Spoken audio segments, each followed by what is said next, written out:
Dictation start होगा 5 second बाद। Start. ऐसा जीवन अर्जित कर पाना कम ही लोगों के लिए मुमकिन हो पाता है जिसके हिस्से में दर्ज सफ़र किसी के लिए रास्ता बनने में मददगार हो, तो कोई उससे अपनी मंजिल के सामने छाए धुंधलके को साफ कर सके।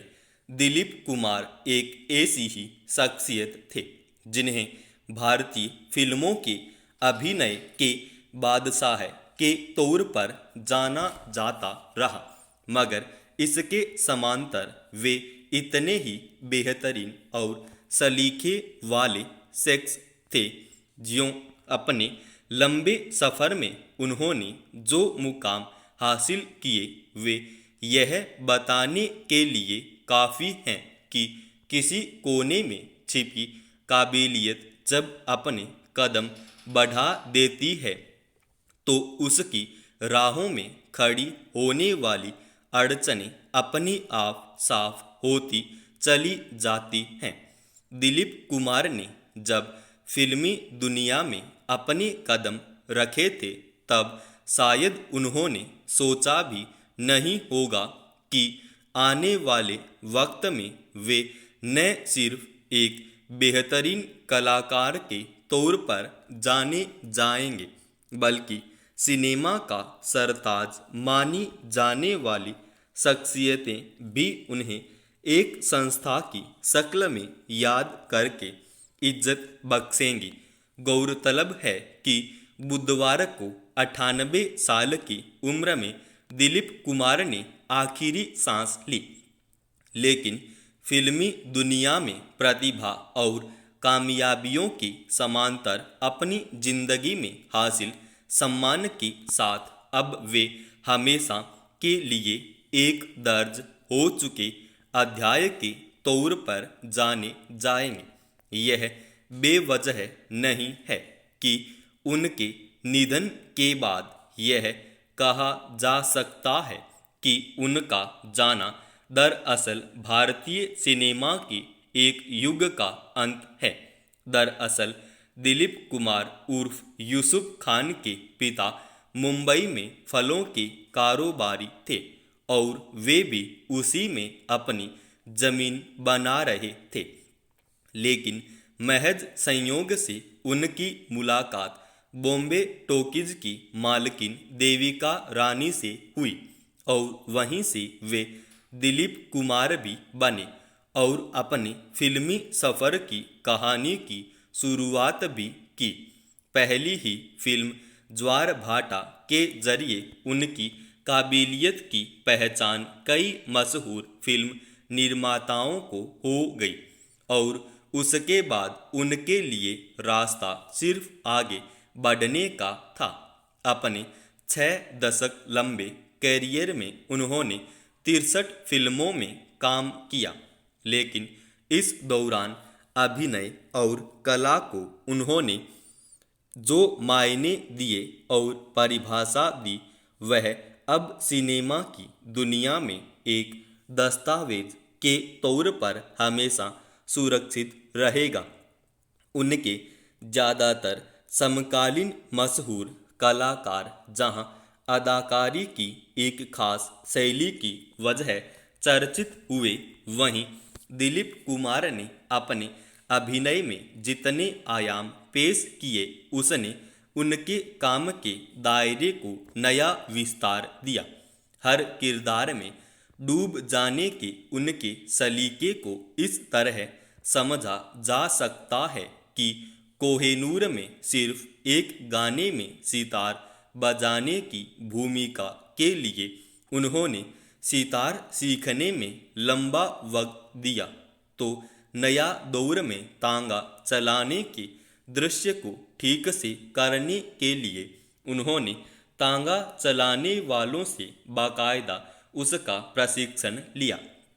उनकी इसी संपूर्णता की धुन की वजह से जाने माने फिल्म निर्देशक सत्यजीत राय ने उन्हें मेथड अभिनेता कहा था।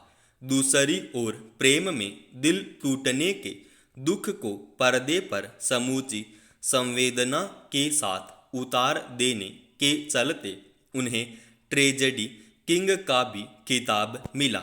भारत में जहां उन्हें दादा साहब फाल्के पद्म भूषण और पद्म विभूषण से सम्मानित किया गया, वहीं पाकिस्तान सरकार ने उन्हें अपने सबसे बड़े सम्मान से नवाजा था।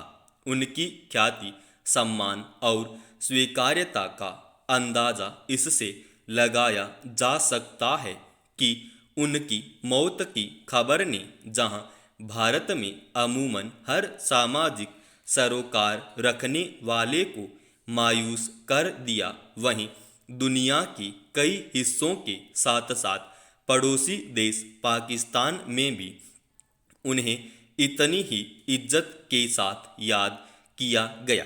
हमारे देश का सबसे बड़ा दुर्भाग्य है कि चुनाव की सरगर्मी के साथ साथ धर्म के नाम पर सियासत तेज हो जाती है।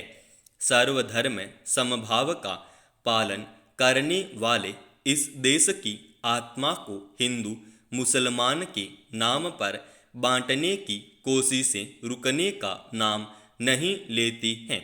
देश कोरोना से लड़ रहा है, कितने लोगों का रोजगार छिन गया है।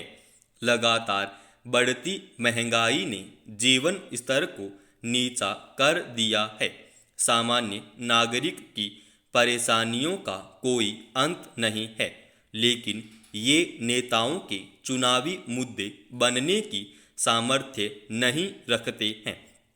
जनता के फायदे की कोई भी बात नेताओं के दिमाग में नहीं रुक पाती है, ना ही चुनावी मुद्दों की श्रेणी में आ पाती है।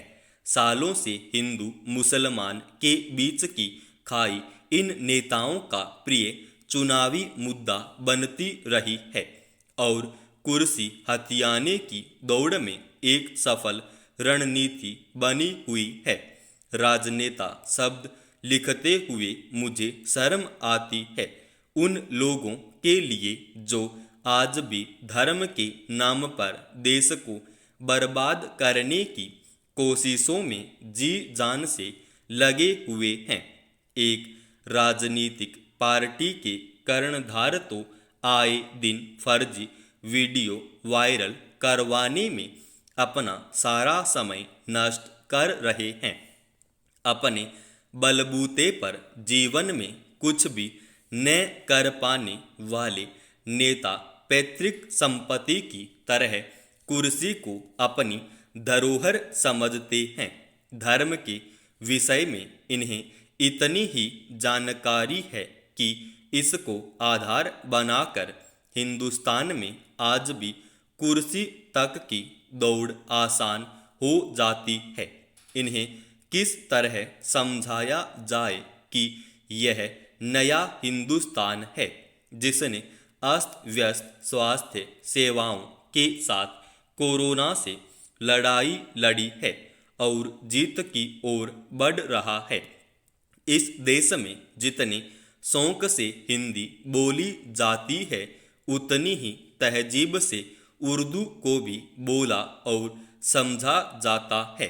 हिंदी पखवाड़े में सबसे उत्साहित मुसलमान रहता है और रमजान का महीना हिंदुओं को भी उतना ही पाक लगता है। राम और कृष्ण के व्यक्तित्व से मुसलमान भी प्रभावित है और कुरान की आयतें हिंदू भी पूरे मन से सुनता है। उसकी रूह को भी वो उतना ही सुकून पहुंचाती हैं। गीता और रामायण के समान ही कुरान भी पवित्र धर्म ग्रंथ है। मंदिर में भगवान के दर्शन से जितना सुकून मिलता है, मस्जिद में नमाज से भी खुदा की उसी तरह इबादत होती है। समाप्त।